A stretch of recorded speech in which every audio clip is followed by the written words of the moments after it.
Hi everyone, I'm Abby and welcome back to Ace Attorney Investigations. Now last episode we began Turnabout Ablaze. We finished the first part and have a long case, so we're gonna start the second part now.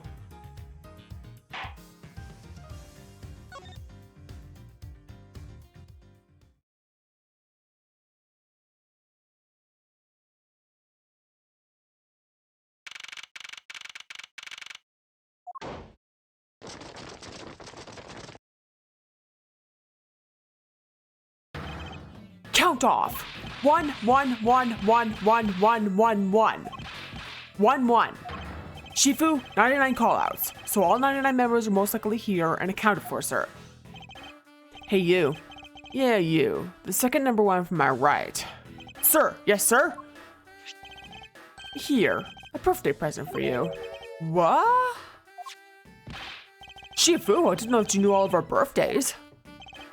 What a kind heart you have. Shifu, you are more of a man than we'll ever be, sir. I'm really sorry, but it's not my birthday. Lang Z says, a cub who disrespects others soon feels the disciplinary bite of an elder. That present isn't for you. It's for your younger brother's wife's younger brother.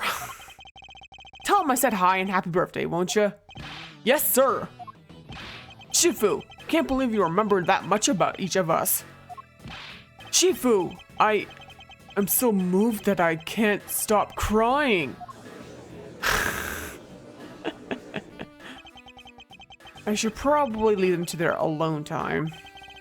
All right, meeting's over. Everyone, head for your posts. Dismissed. Sir.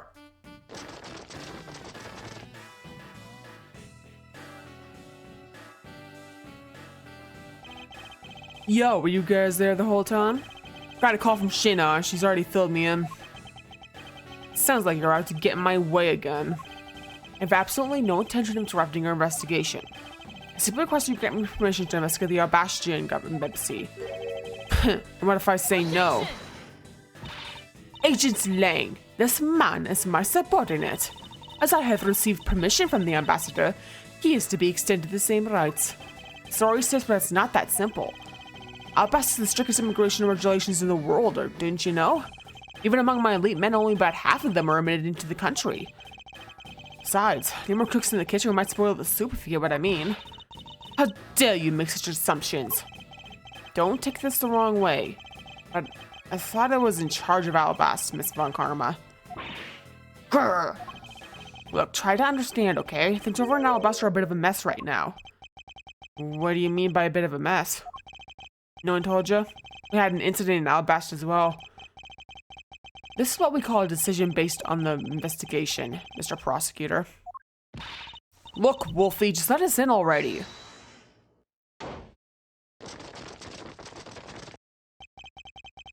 Is there a problem here, Agent Lang?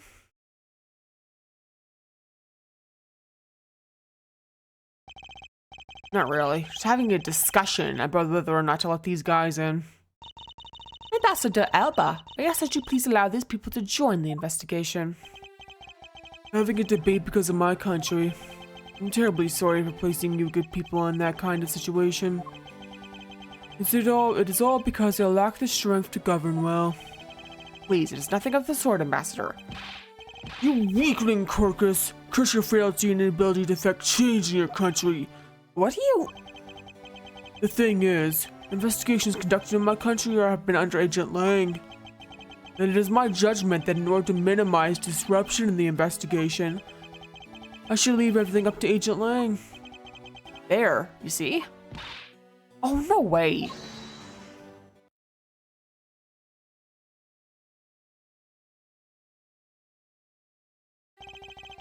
Ambassador Alba asks you to please reconsider letting them into Alabast. What's that? The very own secretary's been murdered in the Babalese embassy. And he was apparently caught up in some very shady dealings completely unbeknownst to me. So I asked for your cooperation in our investigation. These aren't much, but I hope they can cover your travel expenses to Babel someday. Alright, I get it. Even if you beg Ambassador Alba, I still have to give the final okay anyway. Alright, you hear that, Mr. Edgeworth? We're in. Not so fast, my little crow girl. You're still a witness in the Babel murder. So I'd like you to please stay in the public of Babel. Detective Gumshoe, please take good care of Kay for me. Yes, sir. Sounds good to me. Fewer troublemakers, the better. Hey,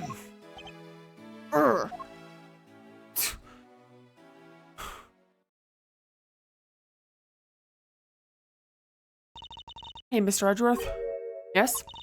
So, I wanted to ask you for a while now, but that lady over there, is she who I think she is?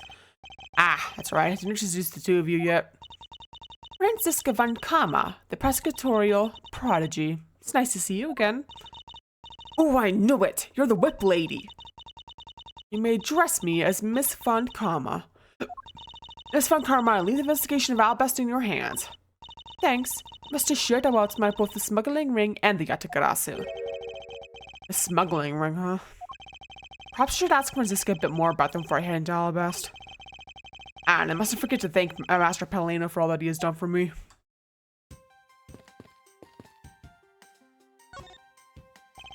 Master Palino, I am in your debt. No, it's nothing. Because it's about all I can do for you, I'm afraid. I only ask that you please bring Manny's killer to justice. I will, Ambassador. On my honor. Wow, you're so sensational. You really piqued my curiosity. I don't think I'm much, but know that I'm giving them to you wholeheartedly. No, it's quite alright. Oh well. How about this then? And what exactly is it? It's fountain pen ink. Known as Babelese ink. It's made exclusively in Babel. So this is Babelese ink. Make it from my crystal oil, which is mined through our mineral mines. Please accept this ink. One dip of your fountain pen in this, and you can write for hours in your organizer. How fortunate for me. Making my pen just happened to run out. I gladly accept your gracious gift.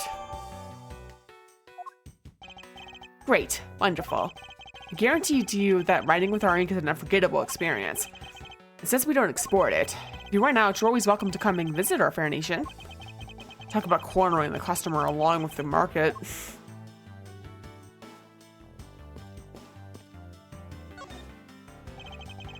You made so much progress in your investigation in such a short period of time. It's truly amazing. Agent Hicks, whose help I had requested, was cut down before you completed his task.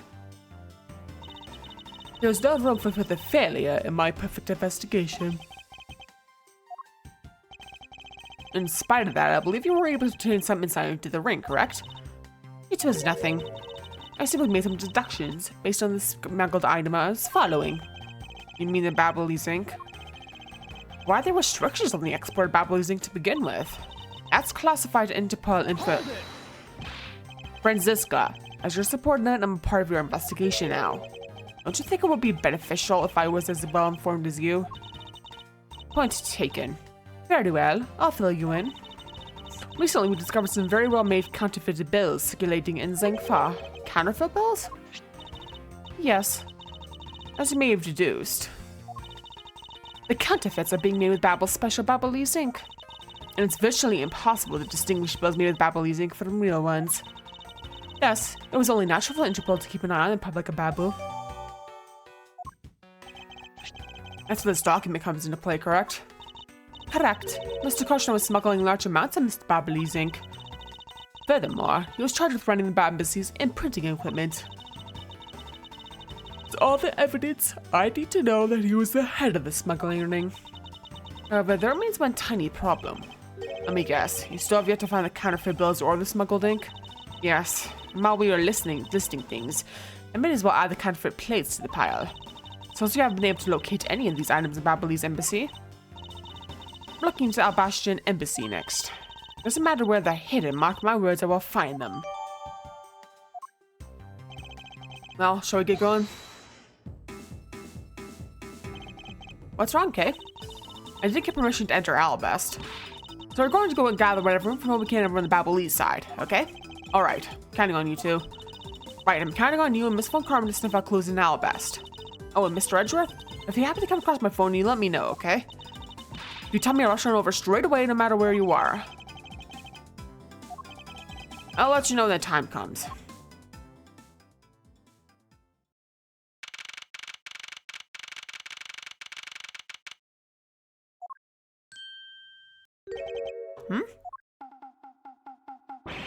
Ooh. What do you think you are doing to my subordinate?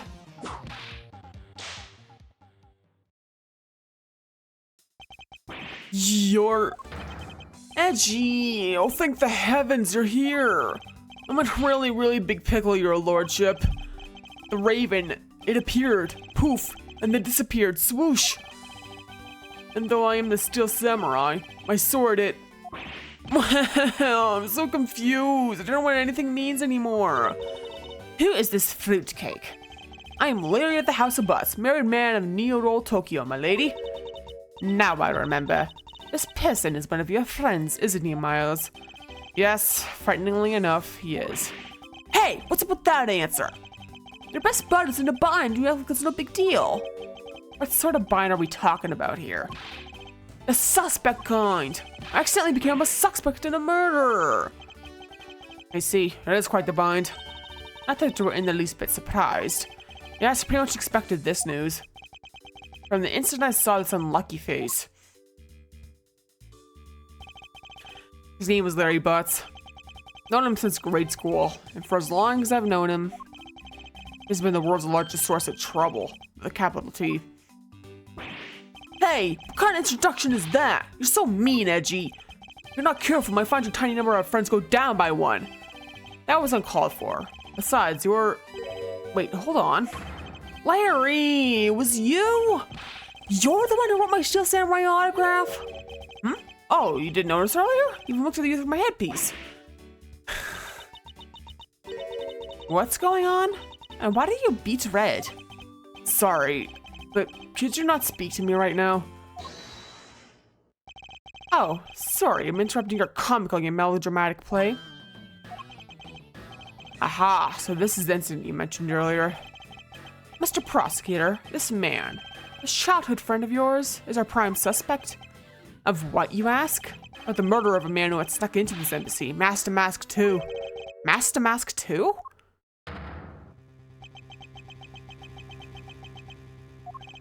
Only Larry could get himself into yet another mess as fine as this. No matter what the facts seem to say, Larry is not the type to commit murder. Still, it's a rather daunting stroke of misfortune I've struck. I have to prove that Larry Butts is innocent of all wrongdoing. Shifu, we've identified the victim. Good work. I'll check the report now. Agent Ling, would you mind if I took a peek at it as well? What did I tell you earlier, Mr. Prosecutor? Don't get in my way.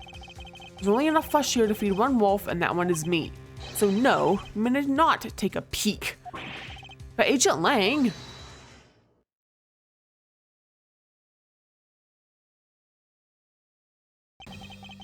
Agent Lang, will you allow an investigator such as myself to take a look?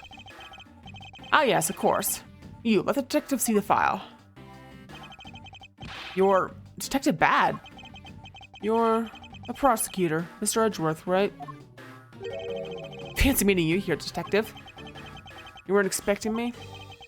Ever since that day 7 years ago, chased after the Yatagarasu, non-stop. Even pressured Interpol to keep me in the loop in case the car was ever found. An incredible dedication to the case. Detective Bad knows the Yatagarasu's MO very well. His passion for the chase hasn't died down in those 7 long years. Something I can respect. But Detective Bad, I must ask, are you going to make an ally out of this prosecutor? My only goal is to arrest the Yatagarasu. If we can get to the bottom of this case, I'm willing to share info with him. I'm in your debt, Detective Bad.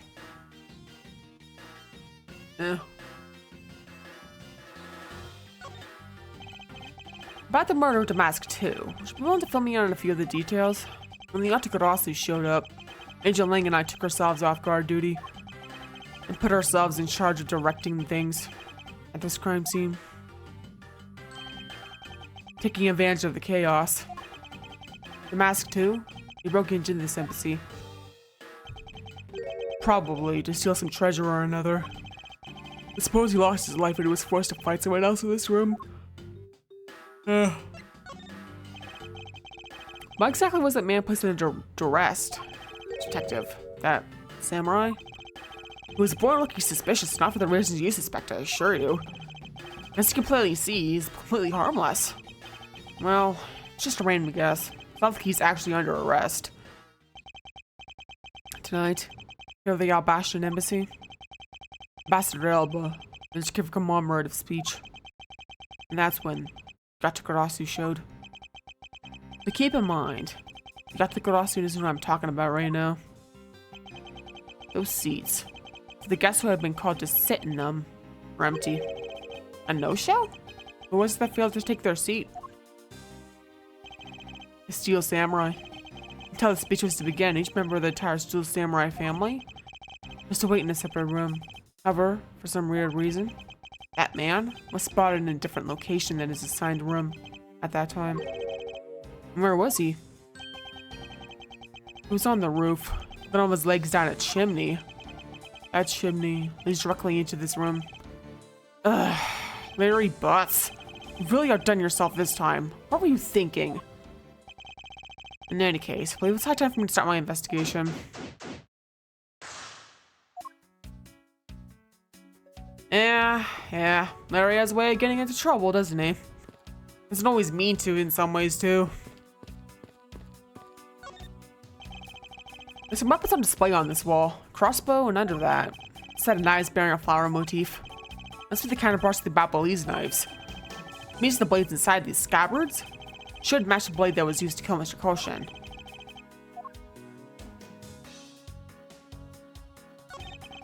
Knives adorned the flowers are on display here. I suspect that these are the counterparts to the Ablaze knives. The blades of these knives should match the blade of the knife that killed Mr. Koshin. What?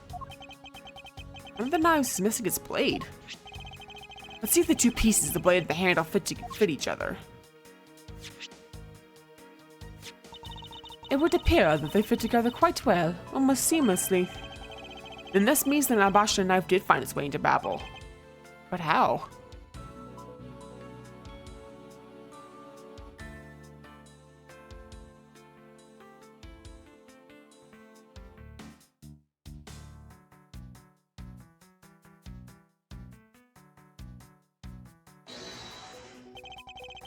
Yeah.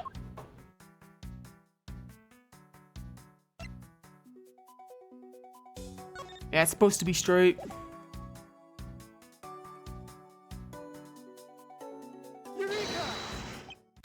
Larry, about the spear. Oh, are you feeling it?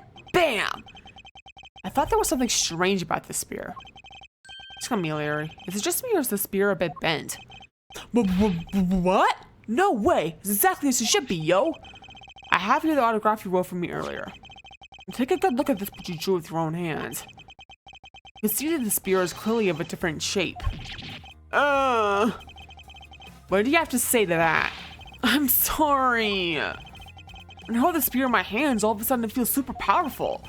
And then during practice, I was spinning it around and around. And bam! It hit the wall. You unbelievable! This is an embassy! But I've always been like that, ever since I was a kid. One time on an overnight field trip, I bought a fake sword and played with it late that night. I'm just a useless hot-blooded man. Larry, clarify that for me again, will you? Okay, so it was some field trip and I began to try to fight with myself. Not that. I mean, what you said earlier about spinning the spear and hitting the wall. Oh, that. It's no biggie. It's not like I have to hold or anything. That's not why I'm asking, Larry. Samurai spear is made of metal. I somehow doubt that a move as simple as spinning it around would cause it to bend. Man, Edgy, you're so naive. What? Where did you get that from? Well, you keep calling it the samurai spear. But it's not real. You can't really fight someone with it. Because it's hollow on the inside. If you did it against practically anything, you know it would bend. Is that so? Don't tell me you thought it was real. Oh, but don't take it the wrong way. I just think that part of your personality is cute. I see. Your friendship surely is something special, Miles Edgeworth. It's not friendship, it's utter humiliation. Yeah. Edgeworth is such a geek when it comes to Steel Samurai.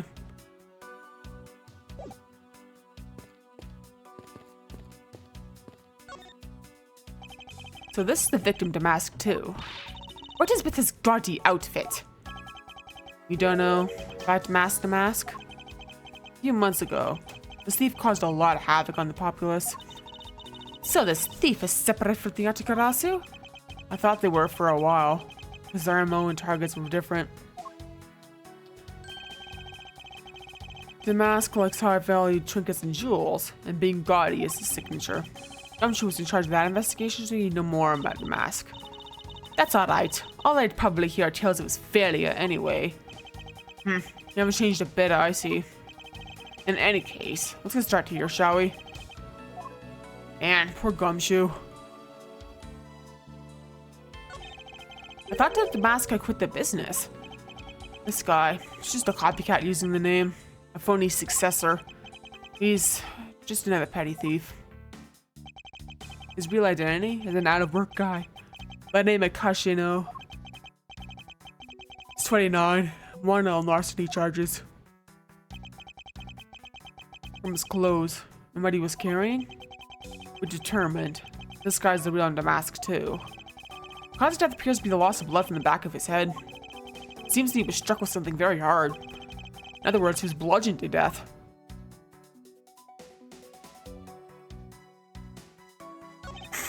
What is he holding? Looks like a piece of paper from a notepad. It would appear that directions on how to reach this room were written by hand. There was something written on the back as well. I'd like you to steal the Prometheus statue in this room. What is that supposed to mean? Who writes a note to themselves like that? If I had to guess from the text, I would say this is actually a request from someone about what to steal. So who is this person that requested the theft of the Prometheus statue?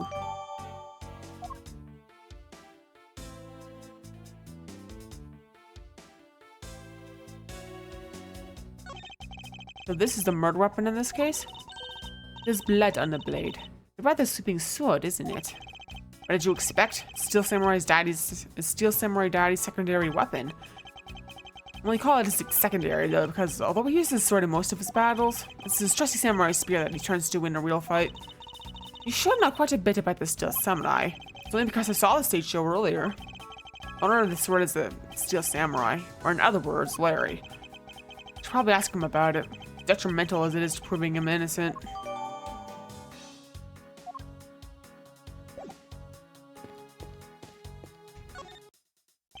Larry, there are a few things I need to ask you about.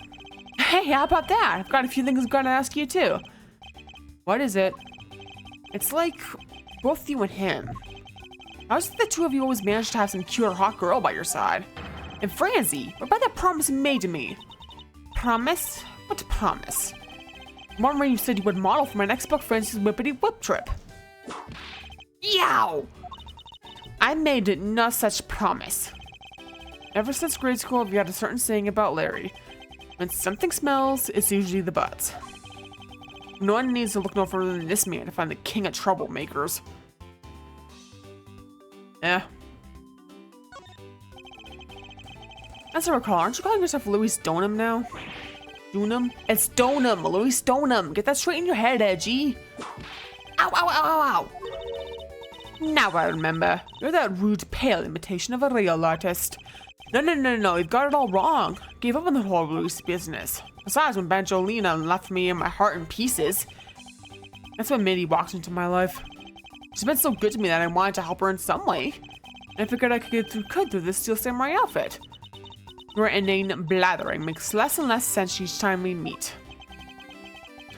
I believe he's saying that he picked up this part-time job as a Steel Samurai so that he may attempt to capture the heart of the actress who plays the Pink Princess. You got it. I know you figured out what I meant, Edgy. Not really. It's not so much as I understood, but a simple deduction based on usual modus operandi, Larry. Yeah, bit of a womanizer, this Larry. Larry, I'd like you to confess right now to everything you did tonight. Confess? Hey, don't tell me you suspect me too. Nonsense. I don't believe you have the mental acuity you need to plan and execute a murder. However, we are talking about you here, so I find it hard to believe that nothing happened. Your past experiences taught me that you are always at the center of some insane event. Edgy! How could you be so mean, stabbing me with your words like that? Unfortunately, I don't have the time to search out of key to unlock your heart this time. So I suggest you will cooperate and tell me what you know. Okay, I get it. You stopped Francie from whipping me from behind. So, I guess you know what I did, right, Edgy? I can't even begin to imagine. However, I imagine whatever you were up to is probably beyond my imagination. So you will tell me exactly what you did, Larry. Nope, not yet, Edgy. It'll take more than that to loosen my lips. A lot more! Confess. Now. Oh. Okay, well, I was up on the roof. Am I exactly where you up there? Oh, you know, military costume and the legendary hero. Legendary hero? Santa Claus! Santa Claus? I wanted to do that thing he does, so I climbed up to one of the chimneys. When I got there was smoke pouring out of the chimney. And? Well, I couldn't go down the chimney with smoke coming up, right? So I gave up. Larry, you do realize that Santa Claus does not exist, right? Of course I know. I did graduate from junior high, you know. And you should also understand this. If Santa was real, he would be the biggest unlawful trespasser in history. Ah, crud. It is your attempt to imitate Santa that has landed you as prime suspect in this murder. Come on, man. What's so wrong with pretending to be Santa? Let's start with the fact that it will be it's a march in a matter of hours. Santa only visits homes on December 24th. That's in December, you nitwit. No. Hey, wait a sec. We're not in court. Man, Larry. Larry, about the same one someone was using the murder weapon? Oh, that. Well, I shook hands with the ambassador in this room, you know? Yes, apparently you did. Well, I totally forgot about it and left it behind when I left afterwards. Want to talk about shock? I was the most shocked of all when I heard it killed someone. Shocked! Foolish fool, looking especially foolish for foolishly stating such a foolish excuse. Forgot to take something that big with you? Who would believe such a tale? Sorry, Miss Von Karma, but I believe him. Because if anyone could forget something like that, it would be Larry. And gee, you believe me. I just knew that a friendship was something special. Anyway, even if Larry had simply forgotten the sword and left it behind, that in no way clears his name. Which means that I will have to prove his innocence from a different angle. Larry's quite the character, isn't he? You either love him or you hate him, at least from the western side of things. The person shaking hands with the Steel Samurai in this picture is Ambassador Alba. It was taken just before the meta. The Steel Samurai was very popular, even using the National Treasure as backdrop. I just don't understand. What exactly is so great about Top Knot there? Clearly there is a depth to this show that a young person like you can't fathom. Speaking of young people, aren't young children the target audience at this show of costume accurates?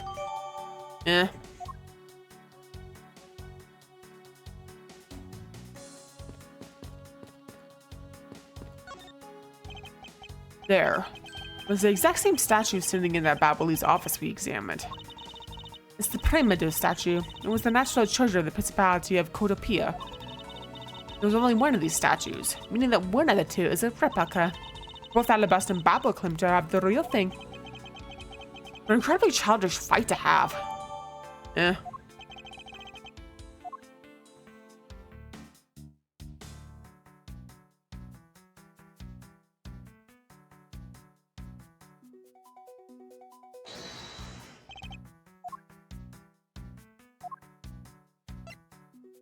Yeah, you'll notice the statue's been moved though.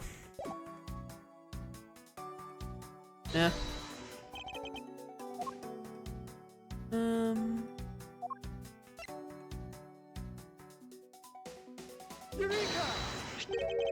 Look at this photo and tell me what you'll find odd about this scene, Miss Von Karma.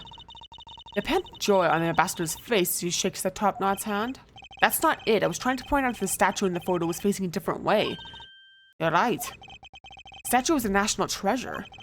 As such, only an ambassador or secretariat level person is allowed to handle it. The fact that the statue is facing one way in this photo, and now it's facing a different direction in this preserved crime scene, is proof that someone touched the statue around the time of the crime. Yeah.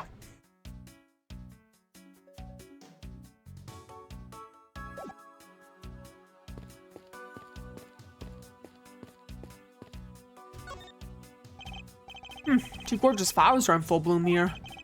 Sure, flowers as lovely as these must be have an equally lovely name. Miles Edgeworth, are you done staring? I surely think passion flowers are all that rare. Passion flowers? That's a rather unusual name. It was named by priests in the 15th century for the Passion of Christ. As I say, you learn something new every day. Yeah.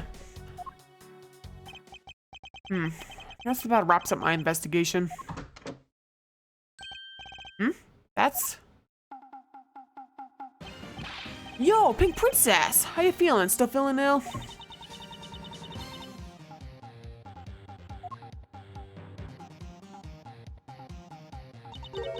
And yet another strange character comes out of the woodwork. And so the Pink Princess also comes to pay the Alastrian embassy a visit. I believe I may need to speak with her as well.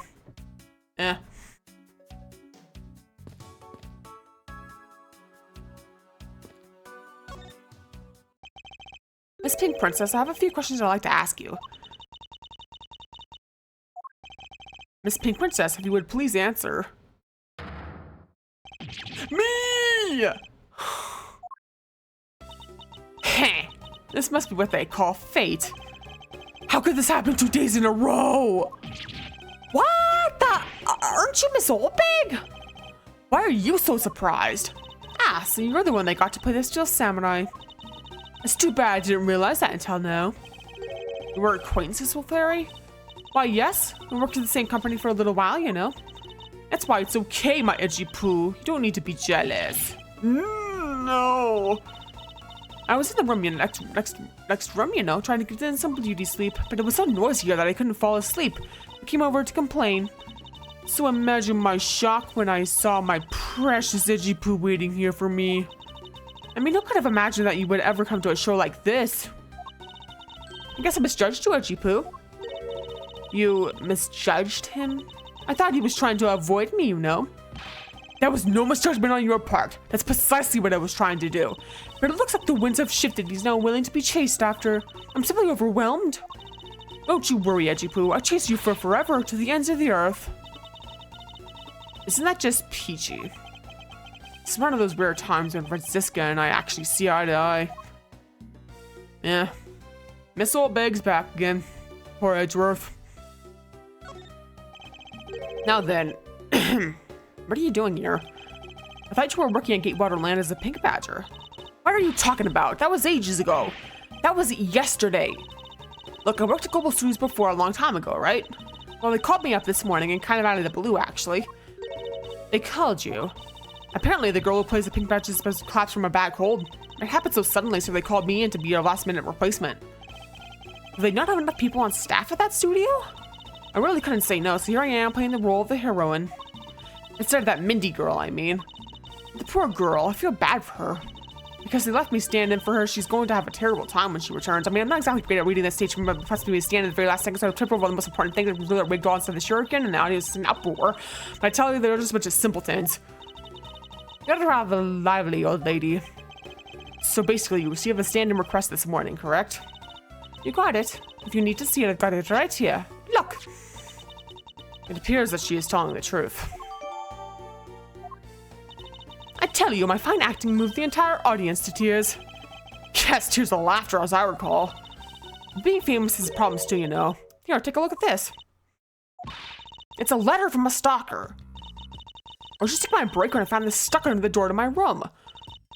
Honestly, you really have to watch out for these kinds of things. Look what it says. Wendy, I'll be descending on you from above tonight. Your loving night. How absolutely revolting. I mean, you think you could get my name right? There's no accent in my name. Wait, this horrible handwriting. Where have I seen this before? Now, but not you're here, Edgy Poo, I feel 100% safe. Where do I factor into this? You'd bust an evil stalker man for my sake, wouldn't you, Edgy Poo? Well, if you allow me the liberty to handle this in my own way, I'll gladly dispatch a detective to your house later. Oh, come on, Edgy Poo, stop being so dismissive and playing hard to get. What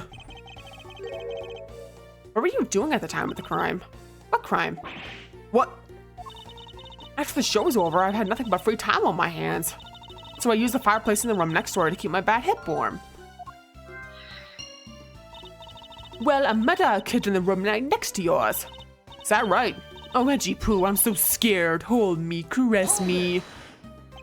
If you could please not cling on to my personage. In any case, I take it then, but you failed to show up at Ambassador Alba's speech? Oh, that. No, I didn't go. I mean, I may have had the heart of a young tender maiden. My body just refuses to cooperate at times. As soon as the show ended, my hips started acting up and got stiff. I couldn't move at all. Can you provide proof of your condition? Oh, you just go on ahead and ask the doctors in the infirmary. They're the ones who carried me from the theater all the way to this embassy. I have to admit, the thought of her not being able to leave that room is rather pleasant. Prosecutor Von Karma, I brought the police dog as you requested, sir. Good work. You may leave now, officer. Miss Dog. I requested the assistance of a dog in our search for the Yatakarasu. Remember Miss Isle from the first game? Looks like you guys have some pretty bright dogs in this country, too. Woof woof!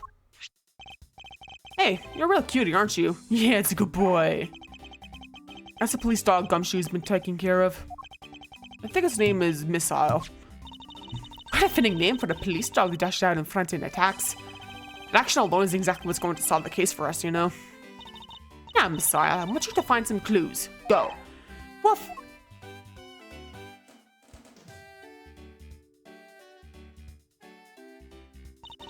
Good dog. You really are quite bright, aren't you? Unlike a certain someone I know. Now, what do we have here? What is this? Looks like a small hot dog, but... Wait, Franziska, isn't that an official samurai dog? Grrr! Ah! No! Bad missile! He ate it. I wonder if it's alright for him to eat that. He just sent me some snack feature in the Steel Samurai. I'm sure I'll be fine. It's quite a bit of information you got there in a single quick glance. You should really be focusing on why there was a samurai dog there in the first place. Looks like that snack was an old missile I found. Oh? And what do we have here? Appears to be a lady's undershirt. I wonder if Ambassador Elba might have an interest in cross-dressing. I somehow doubt that. Doesn't look like the shirt would even fit him. Samurai dog and a lady's undershirt. What are these two items doing in a room like this? Given the circumstances, the lady's undershirt could have only belonged to one person. Suppose we should get this over with and ask the owner of said undershirt about it. Yeah.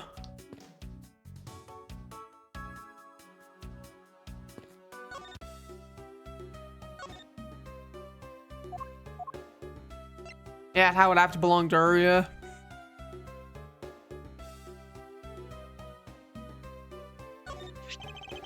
You can please take a look at this brown-colored undershirt. Oh, Edgy Poo, what is the meaning of this? Why did you steal that thing from my bags? All you had to do was ask, and we've gladly given you as many as you'd like.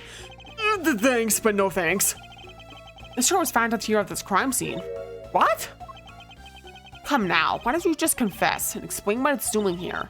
I know nothing! Nothing, I tell ya! What? Oh, I admit that I used the fireplace to dry that shirt, but I can't really help the fact that I had to, you know? When the people describes like being in this sauna. And on top of that, I get fingered as a suspect? You're too cruel, Edgy Poo. Are you claiming that you never once set foot inside this one? Of course I am.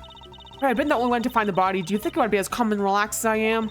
I tell you, it's always like this. It was my fault for some reason or another. That tabloid articles, missing the cameras, missing the lawyers, who says they're missing games. It doesn't matter. My husband can believe it. We got married, so I'm guessing stuck marrying. What kind of a proposal is that? And we don't deserve what I cannot. Will you marry me? Honestly, men these days. Well, I don't believe she's lying about her actions. So I can safely assume she really was drying her shirt by the fireplace on her break. And somehow the undershirt managed to move from the next room into this one. That'll become important, as you can tell. I assume the samurai dog was also yours? Ah, that's brilliant mind of yours. You know you can't see through everything about me. So the feeling of dread continues. But I suppose I should ask for more details.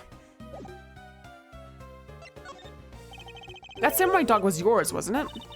Oh, of course I'm forever yours, my edgy wedgy poo. If you could just stick to what I asked you. Edgy, are you in Miss Olbeg? No!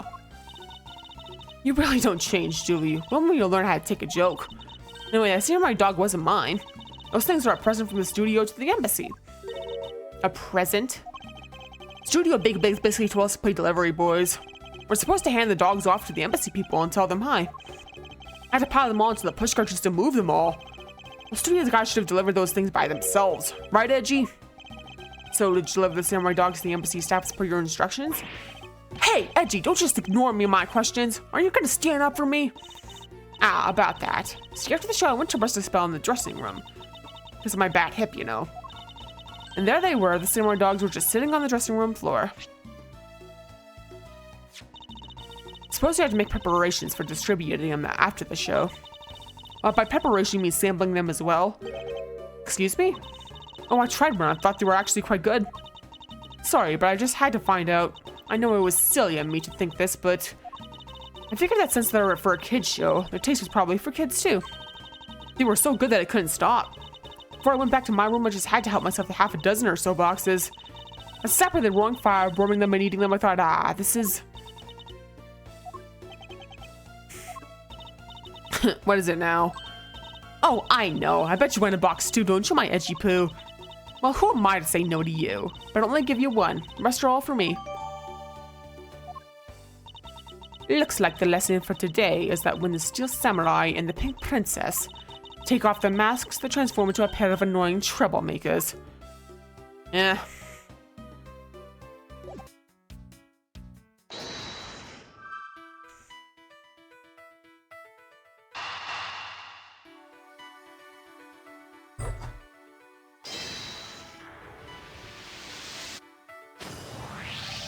There is no trace of this woman's fireplace being used. And your point is? Ahem, smoke was supposedly pouring out of the chimney connected to this fireplace. At least according to Larry. This is a contradiction of facts, is it not? Are you sure he wasn't just disoriented or something up on that roof? There is testimony from an investigator that puts Larry at this particular chimney. So, no, I don't think it was a mistaken impression on Larry's part. On the other hand, the fireplace in the next room was being used at the time. Where do you suppose the smoke from that fireplace went? Ah, I see. So what you are proposing is this. The smoke that came out of the chimney was actually from Miss Oldbag's fire. So basically, the fireplaces in neighboring rooms share one chimney. Is that what you are implying? Precisely.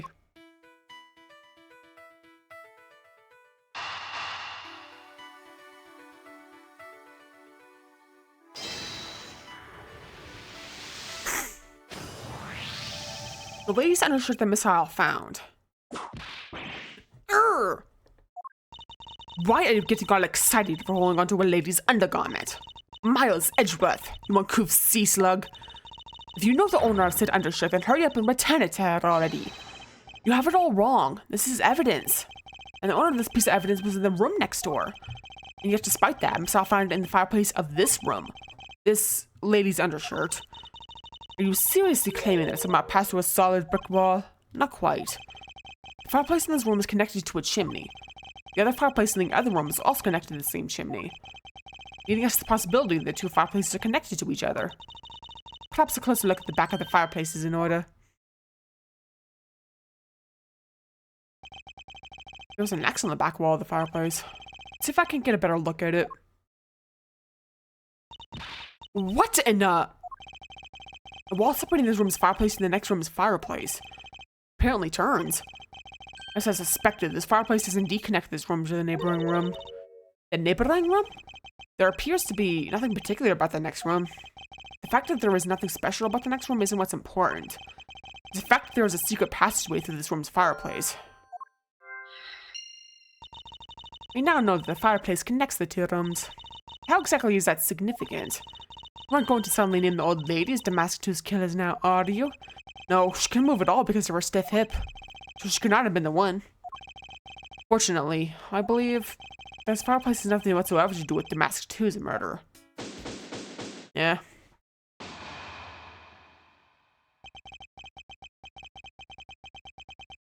Yeah, I'm gonna have to stop this here though. We'll finish up next time. So yeah, thanks for watching. Feel free to like and comment and subscribe and check out my Twitch and Ko-Fi and Twitter/X. Next episode, we're gonna be doing we're gonna finish up the second part and prove Larry innocent, even though he's a troublemaker. So yeah, hope you join me for that and peace off.